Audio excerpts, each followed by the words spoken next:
Vedant's Wellness Center, where food become your medicine. Call 905 944 664.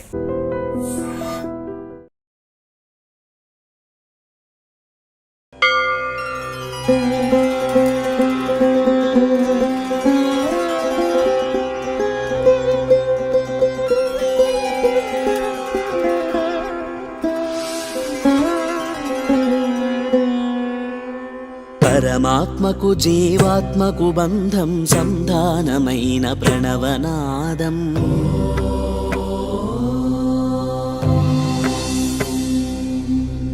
ప్రాకృత వీణియ పలికిన ధ్వానం పరవశమైన ప్రణవనాదం.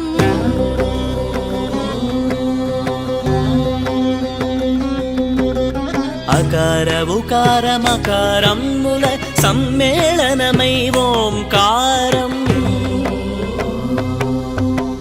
ఓంకారమున ఉద్భవించిన సరిగమ పదని సప్త స్వరం.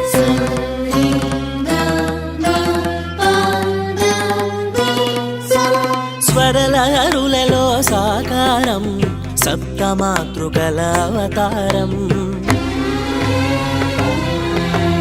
ధర్మ జీవనపు పరమార్థం సప్తమాతృకల అవతారం. పరమాత్మకు జీవాత్మకు బంధం సంధానమైన ప్రణవనాదం. ప్రాకృత వీణియ పలికిన ద్వారం పరవశమైన ప్రణవనాదం. అకార ఉకార మకారముల సమ్మేళనమై ఓంకారం. ఓంకారమున ఉద్భవించిన సరిగమ పదని సప్త స్వరం స్వరలారులలో. అందరికీ నమస్కారం. నేను Swaroopa Potlapalli. Welcome to I dream. ప్రస్తుతం నేను యాదాద్రి భువనగిరి జిల్లా వలిగొండ మండలంలోని నాగిరెడ్డిపల్లి గ్రామంలో రమణానంద మహర్షి ఆశ్రమంలో ఏర్పాటు చేసిన సువర్ణ మహాశివలింగాన్ని చూడడానికి వచ్చాను. ఇక్కడ మొత్తం 1008 శ్రీచక్రాలు, 2118 మహాశివలింగాలు ఉన్నాయి. ఒక్కో శివలింగానికి ఒక్కో విశిష్టత ఉంటుంది. 2016లో ఏర్పాటు చేసిన ఈ ఆశ్రమానికి ఎన్నో విశిష్టతలు ఉన్నాయి. ప్రస్తుతం నేను శ్రీ మొక్కు శివలింగేశ్వరుడి దగ్గర ఉన్నాను. ఈ మొక్కు శివలింగేశ్వరుడి చుట్టూ 3 సార్లు ప్రదక్షిణలు చేసి మనం మనస్ఫూర్తిగా ఏదైతే కోరుకుంటామో ఆ కోరిక తప్పకుండా తీరుతుంది అని చెప్తున్నారు. ఇదిగోండి, ఇక్కడ చాలామంది భక్తులు ఉన్నారు. చూశారు కదా, వీరందరూ కూడా 3 సార్లు ఈ మొక్కు శివలింగేశ్వరుడికి ప్రదక్షిణ చేసి తమ మనసులోని కోరికలు తీరాలని కోరుకుంటూ ఉన్నారు. ఈ శివలింగానికి ఎదురుగానే దృష్టి శివలింగేశ్వరుడు కూడా ఉన్నాడు. ఆయన కూడా ఏంటంటే దృష్టి నివారణ, నరదృష్టి లాంటివి ఉంటాయి కదా, వాటన్నిటిని కూడా నివారించడానికి అక్కడ పూజలు చేస్తూ ఉంటారు. ఇక్కడ అయితే ప్రస్తుతం ఇది మొక్కు శివలింగేశ్వరుడు. ఆ శివలింగాన్ని కూడా మీరు చూడొచ్చు ఎలా ఉందో, ఎంత అద్భుతంగా ఉందో. పెద్దలు చిన్నలు అందరూ కూడా ఇక్కడికి వచ్చేసి ఈ శివలింగానికి ప్రదక్షిణలు చేస్తూ ఉన్నారు. అంతేకాదు ఇక్కడ జ్యోతిర్లింగాలు కూడా ఉన్నాయి. ఇక్కడ ఒక్కొక్క లింగానికి ఒక్కో రకంగా డివిజన్ అనేది చేసి శివలింగాలను ఏర్పాటు చేయడం అనేది జరిగింది. వాటికి పేర్లు కూడా పెట్టారు. ఒక్కొక్క దాన్ని ఇప్పుడు మనం ముందుకు వెళ్ళి చూస్తూ ఉందాం. శివలింగేశ్వరుడు నుంచి నరదృష్టి శివలింగేశ్వరుడి దగ్గరికి ఇప్పుడు మనం వచ్చాము. మొత్తం ఈ ఆశ్రమం మొత్తం 180 ఎకరాల్లో ఉంటుంది. 2016లో ఏర్పాటు చేసిన ఈ ఆశ్రమాన్ని చూడడానికి ఒక రోజంతా సరిపోతుంది. అసలు ఇక్కడ చూడడం ఒక పర్యాటక ప్రాంతమే కాదు, ఇది ఒక ఆధ్యాత్మిక ప్రాంతం కూడా. అయితే ఇదంతా తిరిగి చూడడం కొంచెం కష్టం కాబట్టి ఇక్కడ బగ్గీలను ఏర్పాటు చేశారు. నాతో పాటు బగ్గీలో మహేష్ ఉన్నారు. ఆయన్ని అడిగి ఈ ఆలయానికి సంబంధించిన విశిష్టతలు తెలుసుకుందాం. ఇదేంటి మహేష్? ఇది మహాప్రస్థానం మేడం. ఓహో. శివరాత్రి ముందు రోజే భక్తులు వచ్చి ప్రతిష్ఠ చేసిన శివలింగాలు మేడం అవి.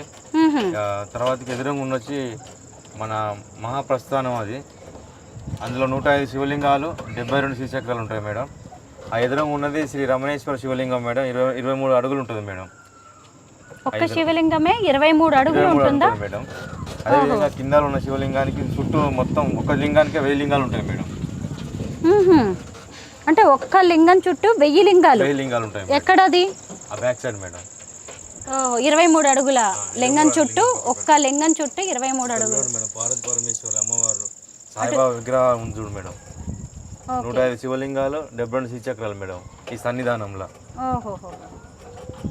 ఇక్కడ వచ్చేసి మేడం మన భారతదేశంలో శ్రీచక్రాలు ఆలయాలు ఉన్నాయి, కానీ ఇంత పెద్ద శ్రీచక్రం మన ఇండియాలో ఎక్కడ లేదు మేడం.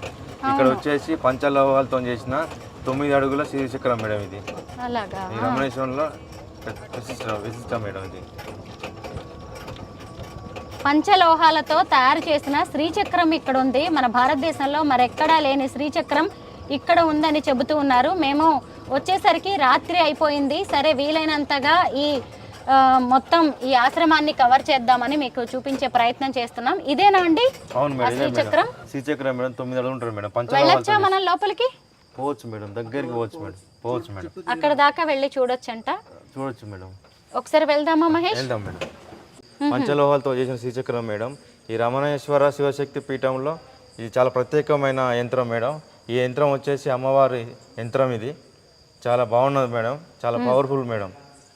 అదేవిధంగా చుట్టూ ఉన్న శ్రీచక్రాలు, శివలింగాలు, అదేవిధంగా అది చూడండి మేడం, స్ఫటికలింగం. అవును, ఈ లింగాలన్నీ మీరు చెప్పండి మహేష్ దీని గురించి.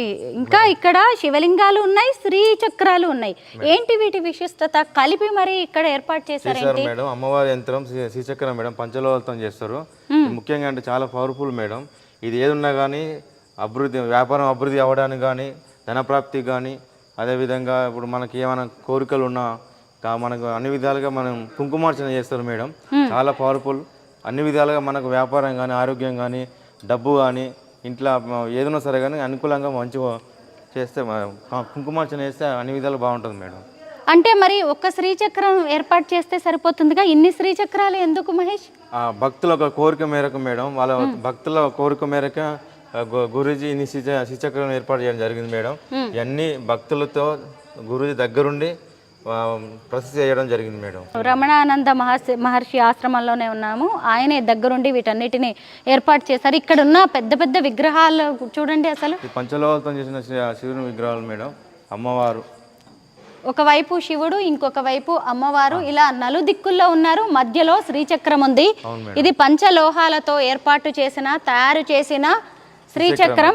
ఇక్కడ ఈ శ్రీచక్రం దగ్గర కూడా ఓం మహా త్రిపుర సుందర్యై నమః అని చెప్పి రాసి ఉంది. ఇంకా మధ్య మధ్యలో సాయిబాబా గారు కూడా ఎందుకున్నారు? సాయిబాబా రమణ మహర్షి గురువు కాబట్టి ప్రతి సన్నిధానంలో ఉంటారు. అట్లా ప్రతి సన్నిధానంలో సాయిబాబా ఉంటారు. సాయిబాబా గురువు కాబట్టి గురువు ఖచ్చితంగా గురువును ప్రార్థిస్తూ ఉంటారు. మీరు ఇక్కడ పని చేస్తారా అండి, లేకపోతే మీరు సేవ చేస్తూ ఉంటారా? ఎన్నేళ్లుగా సేవ చేస్తూ ఉన్నారు? నేను ఇప్పుడు సంవత్సరం అవుతుంది. నేను రావడం అనేది ఒక 9 సంవత్సరాల నుండి వస్తున్నా. ఇంతకుముందు గురూజీ ప్రగతి నగర్లో ఉన్నాడు, హైదరాబాద్లో. అప్పటి నుండి నేను మౌన ధ్యాన తపదీక్ష అని ఉండే. అప్పటి నుండి నేను రావడం, ఇక్కడ ప్రోగ్రాంలలో పాల్గొనడం, ఇప్పుడు ఇక్కడ సంవత్సరం నుండి సేవ చేయడం, ఫ్రీగా సేవ చేయడం. చాలా బాగుందండి, కన్నుల పండుగగా ఉంది. మరి ఎంతో మంది భక్తులకి ఈ సన్నిధానం చేరువ కావాల్సిన అవసరం కూడా ఉంది. అవును, ఇక్కడ ఇప్పుడు ఇక్కడ ప్రపంచంలోనే నెంబర్ 1 క్షేత్రం ఇది, ప్రపంచంలోనే.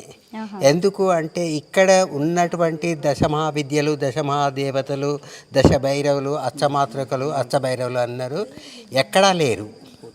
ఇప్పుడు ఎన్నో పెద్ద పెద్ద క్షేత్రాలు ఉన్నాయి. మానస సరోవరం అని, ఇప్పుడు ఇంకా కాశీ, ఇంకోటి ఏమంటామంటే కేదార్నాథ్, బద్రీనాథ్, ఇలాంటి క్షేత్రాలలో దేవుళ్ళు ఉండొచ్చు, కానీ గురువు అనేది లేడు. ప్రతి ఒక్క మనిషికి గురువు అనేది ఖచ్చితంగా ఉండి తీరాలి. ఎందుకంటే గురువే మనిషి జీవితాన్ని నడిపిస్తూ ఉన్నాడు. గురువు లేని జీవితం గుడ్డి జీవితం అంటారు. గురువు లేని జీవితం వ్యర్థమైన జీవితం అవుతుంది. ఎందుకంటే గురువు ఉంటాడు, గురువు అదృశ్యంగా ఉండి నడిపిస్తూ ఉంటాడు. మరే గురువు నడిపిస్తాడు అంటే చేతులు పట్టుకొని నడిపించడం కాదు, అదృశ్యంగా ఉండి గురువు మనిషి జీవితాన్ని ఏది మంచి ఏది చెడు అని మంచి మార్గంలో నడిపిస్తూ ఉన్నాడు గురువు. నమస్తే అండి, ధన్యవాదాలు. వారు వచ్చేసి సిద్ధ మహాయోగి ఉపాసన మహాదర్బార్ అంటారు మేడం. వీళ్ళు వచ్చేసి 12 జ్యోతిర్లింగాలు ఉంటాయి మేడం. అదేవిధంగా 14 సహస్రలింగాలు ఉంటాయి మేడం. ఈ సన్నిధానంలో ముఖ్యంగా బాబా విగ్రహం ఉంటుంది. ఏకశిలతో చేసిన శివలింగం ఉంటుంది మేడం. అదేవిధంగా 50 శివలింగాలు, 75 శ్రీచక్రాలు ఉంటాయి మేడం ఇలా. శ్రీ గౌతమ బుద్ధుడు, 4 అడుగుల శ్రీ మహావీరుడు, ఋషి శివలింగాలు 16 ఇక్కడ మొత్తం ఈ దర్బార్లో ఉన్నాయి. ఇలా అనేక రకాలుగా డివిజన్లుగా ఏర్పాటు చేశారు. ఎక్కడ చూసినా కానీ శివలింగాలే ఉంటాయి. శివలింగాలతో పాటు కొన్ని విగ్రహాలు, ముఖ్యంగా శివుడి విగ్రహం, అమ్మవారి విగ్రహం మనకి కనిపిస్తూ ఉంది. అలాగే ఏ దర్బార్లో చూసినా కానీ సాయిబాబా ఖచ్చితంగా కనిపిస్తూ ఉన్నారు. ఇక్కడ చూస్తే గురునానక్ లాంటి వారు కూడా కనిపిస్తూ ఉన్నారు. ఇదిగోండి ఇక్కడ ఇది శ్రీ యమ మహర్షి దర్బార్. ఇంకా కొంచెం ముందుకు వెళ్ళాము అంటే మరొక మహర్షి దర్బార్ కూడా కనిపిస్తుంది. ఇదిగోండి ఎక్కడ చూసినా సాయిబాబా వారు కనిపిస్తున్నారు అనుకున్నాం కదా, సాయిబాబా కనిపిస్తూ ఉన్నారు. ఇక్కడ అంగీరస మహర్షి దర్బార్ ఇది. ఇక్కడ అందరూ మహర్షులు కనిపిస్తున్నారు, ఎప్పటి గురువులు కనిపిస్తూ ఉన్నారు. సాయిబాబా వివిధ రూపాల్లో కనిపిస్తూ ఉన్నారు. ఇది శ్రీ అథర్వ మహర్షి దర్బార్. ఇక్కడ ఎంతమంది సాయిబాబా విగ్రహాలు ఉన్నాయి, ఎన్ని శివలింగాలు ఉన్నాయి? మేరు ప్రస్తార శ్రీచక్రం మేడం. ఓకే, మేరు పర్వతం ఉంటుందిగా మేడం, దానికి సంబంధించి మేరు ప్రస్తార శ్రీచక్రం మేడం. ఇక్కడ వచ్చేసి కైలాస ప్రస్తార శ్రీచక్రం, ఇది కైలాస ప్రస్తార శ్రీచక్రం మేడం. ఇది ఇక్కడ వచ్చేసి భూప్రస్తార శ్రీచక్రం మేడం. ఇది 3 విధాలు ఉంటాయి మేడం ఈ సన్నిధానంలో. అలాగా. ఈ సన్నిధానంకి రావాలంటే టికెట్ కంపల్సరీ కదా? తీసుకోవాలి మేడం, కంపల్సరీ తీసుకోవాలి. Per head 100 rupees entry fee. ఇలాంటి బగ్గీలు ఉంటాయి, బగ్గీల్లో వెళ్తూ ఇవన్నీ తెలుసుకోవచ్చు. గైడ్స్ ఉంటారా మరి వీటన్నిటి గురించి చెప్పడానికి? ఉంటారు మేడం. ఇప్పుడు వచ్చి సాయిబాబా ధుని మేడం. ఇది సాయిబాబా ధుని. ఇక్కడ కూడా శివలింగాలు ఉన్నాయి. సాయిబాబా ధుని చూసారు కదా, ఇది అగ్ని సన్నిధానం దీని పేరు మేడం. ఇదేంటండి? బంగాళలింగం మేడం. సువర్ణ శివలింగేశ్వర్ దర్బార్కు మనం చేరుకున్నాము. అసలు ఎక్కడ చూసినా కానీ శివలింగాలే, వందల వేల శివలింగాలను దాటుకొని ఇప్పుడు బంగారు శివలింగాన్ని చూడ్డానికి వచ్చాము. హైదరాబాద్ నుంచి వచ్చిన మనము భీమలింగం దర్శనం చేసుకొని మళ్ళీ అక్కడికి దగ్గరలో ఉన్న నాగిరెడ్డిపల్లి గ్రామంలో ఉన్న రమణానంద మహర్షి గారి ఆశ్రమంలో ఏర్పాటు చేసిన సువర్ణ శివలింగేశ్వర దర్బార్కి ఇప్పుడు చేరుకున్నాము. ఇప్పుడు కాసేపట్లో మనం సువర్ణ శివలింగాన్ని చూడబోతున్నాము. నా జీవితంలో మొదటిసారి ఇక్కడికి రోజు ఎంతోమంది పర్యాటకులు, భక్తులు వచ్చి సువర్ణ శివలింగేశ్వరుడి దర్శనం చేసుకుంటారు. ఈ శివలింగేశ్వరుడి చుట్టుపక్కల కూడా ఎక్కడ చూసినా మనకి శివలింగాలే కనిపిస్తున్నాయి. ప్రతి శివలింగానికి ఓ చరిత్ర, ఓ పురాణ గాథ అయితే కనిపిస్తుంది. చూసారా, వచ్చేసాం మనం సువర్ణ శివలింగేశ్వరుణ్ణి దర్శించుకోవడానికి. దేదీప్యమానంగా సువర్ణ వర్ణంలో బంగారు కవచంతో ఎంత అద్భుతంగా వెలిగిపోతున్నారో చూడండి. సువర్ణ లింగేశ్వరుడు, నా జన్మ ధన్యమైందనిపిస్తోంది. అంటే శివలింగం ఏకశిలతో చేసిన శివలింగమైన ఒకటే, ఎక్కడున్నా శివుడే, సువర్ణ రూపంలో ఉన్న శివుడే, ఏ రూపంలో ఉన్నా ఆయనే. మనం మొదటి నుంచి చెప్పుకుంటూనే ఉన్నాం కదా, ఒక చెంబుడు నీళ్లతో అభిషేకం చేసినా ప్రసన్నమైపోయి మన కోరికలు తీర్చే బోలా శంకరుడు ఆయన. ఈరోజు ఇక్కడ ఈ మహర్షి ఆశ్రమంలో సువర్ణ కవచధారి అయి సువర్ణ రూపంలో దర్శనమిస్తున్న ఆ శివయ్యను చూడ్డానికి 2 కళ్ళు సరిపోవట్లేదు.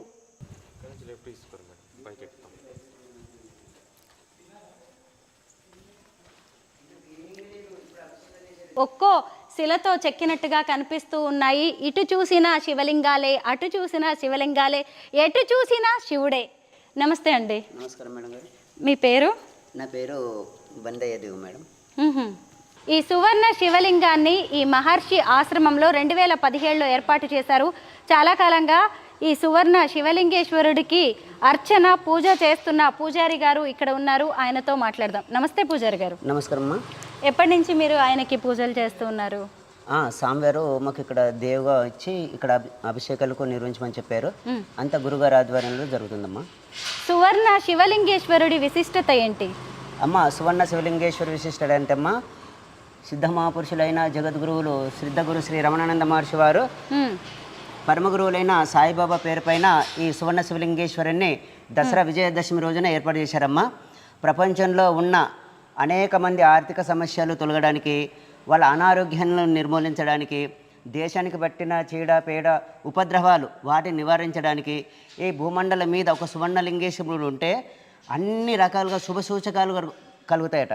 అందుకని గురుగారు సంకల్పించి లోకానికి, దేశానికి, రాష్ట్రానికి, ప్రజలకు, వాళ్ళ యొక్క ఆర్థిక సమస్యలకు, ఆరోగ్యానికి అనేక రకాలుగా ఉపయోగంతో అనేక రకాలుగా మంచి చేయాలని, లోకానికి, దేశానికి, రాష్ట్రానికి, ప్రజలకు మంచి చేయడానికి గురుగారు సంకల్పించే ఈ సువర్ణలింగేశ్వరుని ప్రతిష్టాపించారమ్మా. చాలామంది వాళ్ళ కోరికలని, ఆరోగ్యంగాని, మళ్ళీ ఇంకేంటమ్మా వాళ్ళ యొక్క ఆర్థిక సమస్యలని, అనారోగ్య సమస్యలని తొలగించుకోవడానికి అనేక మంది భక్తులు వస్తారు. వాళ్ళ యొక్క జాబ్ పర్పస్ కానీ ఇవన్నీ సువర్ణలింగేశ్వరునికి అభిషేకం చేసుకుంటామా వాళ్ళకు ఘనకీర్తి, అష్టైశ్వర్యాలు, చాలామంది కూడా వాళ్ళకు ఉన్నతమైన ప్రమోషన్ పొందారు. ఎంతోమంది సాఫ్ట్వేర్ జాబులు పొందారు. చాలామందికి ఉపయోగపడ్డదమ్మా. చాలామంది వచ్చి వాళ్ళు కళ్ళతో స్వామి ఇక్కడికి రాగానే మేము అనారోగ్యం ఉంటుంటే నడవగలుగుతున్నాం స్వామి. నేను ఎంతో డాక్టర్ దగ్గరికి వెళ్ళినా అయినా జ్వరం తగ్గలేదు. ఇక్కడికి వచ్చిన అభిషేకం చేసుకున్న జ్వరం తగ్గిపోయింది. నా పెళ్ళి, నాకు మా కూతురుకు పెళ్ళి కాలేదండి 10 సంవత్సరాల నుండి. బంగారు సువర్ణలింగేశ్వరునికి అభిషేకం చేసుకున్నా. వెంటనే తెల్లారే వరుడు వచ్చాడండి, మ్యారేజ్ అయిపోయిందని సాంబార్కి చెప్పుకున్నారు, మాకు చెప్పుకున్నారమ్మా. అనేక సమస్యలకు దూరం కావాలంటే, అనేక శుభసూచకలు పొందాలంటే బంగారు సింగానికి అభిషేకం చేసుకోకుంటారు. సాధారణంగా శివలింగాన్ని ఏకశిలతో తయారు చేస్తారు కదండి పూజారి గారు. అవునమ్మా. లోపల శిల ఉందా అండి? పైన ఇది బంగారపు తొడుగా ఎలా తయారు చేశారు ఈ శివలింగాన్ని? మొత్తం మోల్డింగ్ చేశాను. మొత్తం బంగారాన్ని కరిగించి గురుగారు స్వయంగా అక్కడ ఉండి మొత్తం కన్స్ట్రక్షన్ చూసి మోల్డింగ్ చేసి కరిగించి అనేక కిలోల బంగారం. కానీ అది యాక్చువల్గా అది టన్ను ఉందో ఎంత ఉందో గురుగారికి తెలుసు, మాకు తెలియదు. కానీ టన్ను పైన ఉందో, కానీ యాక్చువల్గా మొత్తం సాలిడ్ మేడం, లోపల బయట సాలిడ్ మొత్తం టోటల్గా ముద్ద బంగారం అమ్మ. నిత్య పూజలు జరుగుతూ ఉంటాయి. నిత్యం అమ్మ 7 to 7 ఎవ్రీడే అభిషేకాలు. అనేక మంది భక్తులు వస్తారు. మార్నింగ్ టు ఈవినింగ్ వరకు, సాయంత్రం 7 వరకు అభిషేకాలు జరుగుతాయమ్మా. భక్తులు సీదా వెళ్ళిపోయి నేరుగా వెళ్ళిపోయి ఆయనకి అభిషేకం చేసే అవకాశం ఉందా? అవునమ్మా, స్వయంగా స్వహస్తాలతో అభిషేకించుకుంటారమ్మా. వాళ్ళే అభిషేకిస్తారు. మేము ద్రవ్యాలు అందిస్తాము, పాలు, మినరల్ వాటర్. అవి కూడా పాలు మన మన మన మన ఆశ్రమంలో ఉన్న 30 ఎకరాల గోవులు ఉన్నాయి గురుగారి. ఓకేనా? ఎంతోమంది భక్తులు వచ్చి వదిలిపెట్టేసి వెళ్తాడు. గురుగారు వాళ్ళకి పోషణ, గోవులకు పోషణ ఇచ్చి వాటి పాలు ఇక్కడికి వచ్చి ఇక్కడ వాటి పాలతో అభిషేకింపిస్తాడు. కేవలం నాటు గోవులు. అవునమ్మా. నేను ఇప్పుడు అభిషేకం చేయొచ్చా పూజారి గారు? అవునమ్మా, మీరు కూడా చేయొచ్చు. వెళ్ళండి అమ్మా, దానికి ముందు. ఓకేమ్మా, వెళ్దాం. ఓకే అమ్మా, మీరు కూడా వస్తే. ఓకే, నడమ్మా, నడవండి. మహాభాగ్యం చలమ్మా, వెళ్ళండి.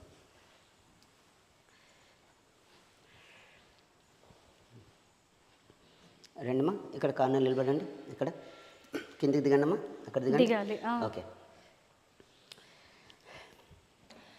శ్రీ పార్వతీ పరమేశ్వర ప్రీత్యర్థం శ్రీ యజమానస్య గోత్రం చెప్పండి అమ్మా.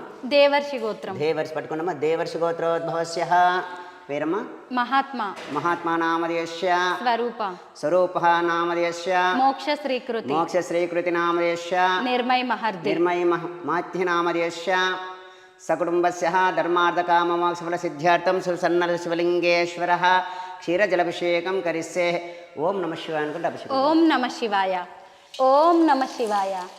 మా చెంబిలా పట్టుకోండి, ఇలా పట్టుకోండి. ఓం నమ శివాయ, చెంబిలా పట్టుకొని ఇలా. ఓం నమ శివాయ, ఓం నమ సోమాయ చ రుద్రాయ చ నమ సామ్రాయ చ అరుణాయ చ నమ శంఘాయ చ పశుపతయే చ నమ వక్రాయ చ భీమాయ చ నమ అగ్రే వదాయ చ దూరే వదాయ చ నమ భవాయ చ రుద్రాయ చ నమ శర్వాయ చ పశుపతయే చ నమ వక్రాయ చ నమ సహస్రక్షాయ చ శతధన్వనే చ నమ గిరిశాయ చ శివవిష్టాయ చ నమ రస్వాయ చ వామనాయ చ నమ వృద్ధాయ చ సమృద్ధ్వనే చ నమ ఆసమే చ జిరాయ చ నమ దందభ్యాయ చ హనన్యాయ చ నమ దృష్ణవే చ ప్రమృషాయ చ. ఓం నమస్తే రుద్రమన్యవాహుతాయ శవే నమః. నమస్తే అస్తధన్వనే భావభ్యాముదతే నమః. యాతయేస శివాతమా శివం భవవతే దనః శివాసారభ్యాయా తవతయానా రుద్రమడయాః. యాతే హే రుద్ర శివాతనోః ఘోరా పాపకాసినిం తయా నాస్తనుభాషంతమయా గిరిశంతాపే చాకసి యా విషం గిరిశంతా హస్తే విపరిసస్తవే శివాహాం గిరిత్రత్రాం కురుమ మా యుగంసే పరేషం జగతో సమర్పించండి. ఓం మృత్యుంజయాయ రుద్రాయ నీలకంఠాయ శంభవే అమృతేశాయ శర్వాయ దేవాధిపతయే నమః. ఓం నమ శివాయ. మంగళం భగవాన్ శంభ మంగళం వృషభధ్వజ మంగళం పార్వతీనాథో మంగళాయ తనోహరం. అమ్మ తీర్థం తాగండి, తీర్థం సేవించండి అమ్మ. అక్కడ పానిపట్టు దగ్గర వస్తుంది. అమృతేన మృతం శాంతం దివ్యభాగా సమృతం త్రాగండి. నమో భగవతే రుద్రాయ మృత్యుంజయాయ నమ. తల్మ చల్లుకమ్మ తీసుకోండి. శివ శివ సదా రక్షతు. చల్లుకోండమ్మా. శివ శివ మమ సదా రక్షతు. శుభం భవతు. ఓకే. చాలా బాగుందండి. రోజు ఎంతో మంది భక్తులు వచ్చి ఇలాగా సువర్ణ శివలింగేశ్వరుడికి అభిషేకం చేస్తారా? చాలా మంది వస్తారమ్మా. చాలా మంది వచ్చి అభిషేకం చేసుకుని వాళ్ళ కోరికలను వెంటనే నెరవేర్చుకుంటారమ్మా. వాళ్ళు వచ్చేసి అభిషేకం వాళ్ళు చూసి మేము భూమండలం మీద గురుగారు బంగాలింగాన్ని పెట్టి మమ్మల్ని ధన్యులను చేశాడు, మా కనులు ధన్యమైపోయినాయి, మేము ధన్యమైపోయినాం. అయితే నా జీవితంలో ఇంతవరకు బంగాలింగాన్ని చూస్తాను అనుకోలే అని నేను అదే అనుకుంటున్నాను పూజారి గారు. నేను అసలు ఈరోజు భీమలింగం కవరేజ్ కోసం నేను వచ్చాను. అనుకోకుండా దేవుడు నన్ను ఇలాగా సువర్ణ శివలింగం వైపు నడిపించాడు. అంతేకాదు పంచామృతాలతో అభిషేకం చేసే మహాభాగ్యం కూడా నాకు కల్పించాడు. చాలా మంది అంటారమ్మా, ఏమంటారు, మా జీవితం ధన్యమైపోయిందమ్మా, మీ గురుగారు ధన్యుడు, మమ్మల్ని ధన్యులను చేశారు. బంగారు శంకరుడు స్వయంగా పరమాత్మ బంగారు స్వరూపమే వెలిశాడనమాట. పరమాత్మ యొక్క వీర్యమే బంగారంగా మనకు మన భూమిలో లభిస్తుంది. అలాంటి బంగాలింగాన్ని లక్ష్మీదేవి సదా 3 పూటల అభిషేకాలు చేస్తుంది వైకుంఠంలో. మరి అందుకనే చాలా మంది మా జీవితం ధన్యమైపోయింది, మా జీవితం ధన్యము, ఇక మాకు ఇంతకంటే ఏం కావాలనుకుంటారు భక్తులు వచ్చి. మాకు ఇంతకంటే ఏం కావాలి స్వామి, మీ గురుగారికి కృతజ్ఞతలు చెప్పండి, మేము ధన్యులమైనము, కృతజ్ఞతలు చెప్పండి అని చాలా మంది చెప్పేసి వెళ్తుంటారంటమ్మా. లయకారుడైన శివుడి గురించి మనం ఎన్నో విన్నాము. ఆయన ఎక్కడో ఉంటారు, ముఖ్యంగా శ్మశానాల్లో సంచరిస్తూ ఉంటారు, కైలాసంలో కూర్చుని ఉంటారని విన్నాం. కానీ ఇలా ఈ మహర్షి ఆశ్రమంలో ఇన్ని రూపాల్లో దర్శనం ఇవ్వడం, శివుడే. అన్ని సృష్టి స్థితి లయకారుడు మొత్తం శివుడే. మీరు తీసుకోండి అమ్మా, రాముడైనా విష్ణువుడైనా మళ్ళీ ఎవరైనా సీత అయినా ఎవరైనా సరే శివలింగాన్ని అర్చించారు. అందరూ శివుడినే పూజించారమ్మా. శివుడు సుప్రీం, అర్థమైందా? శ్మశాన కాదు, ఈ భగవాన్ సర్వవ్యాపక, శివుడు సర్వవ్యాపక, సర్వలోకాలు ఎన్ని బ్రహ్మాండాలు ఉన్నాయి అన్ని లోకాలకు శివుడే దేవాది దేవుడు. అందుకని గురుగారు దేవాది దేవుడు బుక్కు రాసించారు. రాముడు, కృష్ణుడు అందరూ ఎవరిని పూజించారు? లింగాలనే పూజించారు. పరశురాముడు, అందరూ టోటల్ ఏ అవతార పురుషులు చూసుకోమ్మా, అందరూ శివలింగాభిషేక ప్రియులే. కాబట్టి శివుడే సుప్రీం. శివుడి నుండే వాళ్ళందరూ వరాలు పొందారు. పశుపతాశ్రమం శ్రీకృష్ణుడు ఉండే, అర్జునుడికి పశుపతాశ్రమం ఎవరిని పూజించమన్నాడు? శివుని కొరకు ధ్యానం చేయమన్నాడు. ఒక రాముడు, అగస్త్య మహర్షి రాముడు చెప్పారు, నువ్వు శివుని పశుపతాశ్రమం, శివుడే అన్నీ. కాబట్టి అందరు అవతార పురుషులైన, అవతారక యోగులైన, యోగినులైన అందరూ దేవతలు. అందుకనే పరమాత్మని దేవాధిపతయే నమః అన్నారు. కాబట్టి శివుడే సుప్రీం అమ్మ. కాబట్టి ఈయన అక్కడ ఉంటాడు, ఇక్కడ ఉంటాడు, అంతటా ఉంటాడు. అంతా ఈశ్వరేచ్ఛ అంటాం కదా, అందుకే శివాజ్ఞ లేని శ్రీమైన కుట్టదు అని అంటారు. అవును, నేను అదే నమ్ముతున్నాను. ఎందుకంటే నేను పొద్దున్నుంచి కూడా భీమలింగం, ఈరోజు సోమవారం, భీమలింగం దర్శనం అయిపోయింది నాకు, సువర్ణ శివలింగేశ్వరుడి దర్శనం అయిపోయింది. అంతేకాదు ఆయనకి నేను అభిషేకం చేశాను. నిజంగా మీరన్నట్టే నేను జన్మలో ఎప్పుడైనా బంగారు శివలింగాన్ని చూస్తాను అని కూడా నేను ఎప్పుడు అనుకోలేదు. అలాంటిది అభిషేకం చేశాను. మీలాంటి పుణ్యాత్ములు పూజారులు దగ్గరుండి నాతో పూజ చేయించారు. అంత సిద్ధ గురువుల మహిమమ్మ. ఆ మహాపురుషులు లోక కళ్యాణం కొరకు బంగాలింగం పెట్టారమ్మా.